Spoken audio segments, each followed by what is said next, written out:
Hi friends, இன்றைக்கி காலையில் நாங்கள் கொஞ்சம் ஹெவியாக பிரேக்ஃபாஸ்ட் சாப்பிட்டுட்டோம். அதனால் மதியத்துக்கு என்ன சாப்பிடலான்னு வீட்டில் எல்லாத்துட்டையும் சஜஷன் கேட்கும்போது ஒவ்வொருத்தவங்க ஒவ்வொரு சாப்பாடு சொன்னாங்க.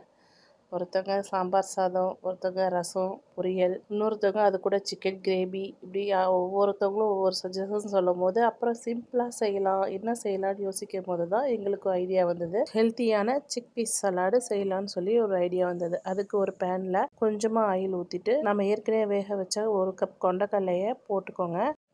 அது கூட பெப்பரிக்காய், சால்ட், பெப்பர் இது எல்லாத்தையும் ஆட் பண்ணி நல்லா ஈரம் இல்லாத மாதிரி வறுத்து எடுத்துக்கோங்க. அதுக்கப்புறமா ஒரு குட்டி மிக்ஸி ஜாரில் பன்னீர் கொஞ்சமாக 3 டேபிள் ஸ்பூன் தயிர் கொஞ்சம் போட்டுக்கோங்க.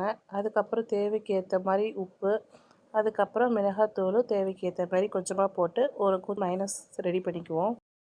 அதுக்கப்புறமா ஒரு பவுலில் நம்ம ஏற்கனவே ரெடி பண்ண இந்த கொண்டக்கடலையை போட்டுக்கோங்க. அதுக்கப்புறமா 1 கப்பு வேக வச்ச கீன்வாவை போட்டுக்கணும். துருவின கேரட் 1, கட் பண்ண ஆனியன் 1, 2 கட் பண்ண குக்கும்பர், நெக்ஸ்ட்டு டொமேட்டோவை ஆட் பண்ணிவிட்டு அதுக்கப்புறம் லெட்டூஸ் கட் பண்ணி ஆட் பண்ணிக்கோங்க. இது கூட நம்ம ரெடி பண்ணி வச்சுருந்த மயோனைஸையும் ஆட் பண்ணி மிக்ஸ் பண்ணிக்கோங்க நல்லா. அவ்வளோதான், நம்மளோட ஹெல்த்தியான சிக் பீஸ் சலாட் ரெடி ஆகிடுச்சு. இதை உங்கள் வீட்டில் ரெடி பண்ணி எப்படி இருக்குன்னு கமெண்டில் சொல்லுங்கள்.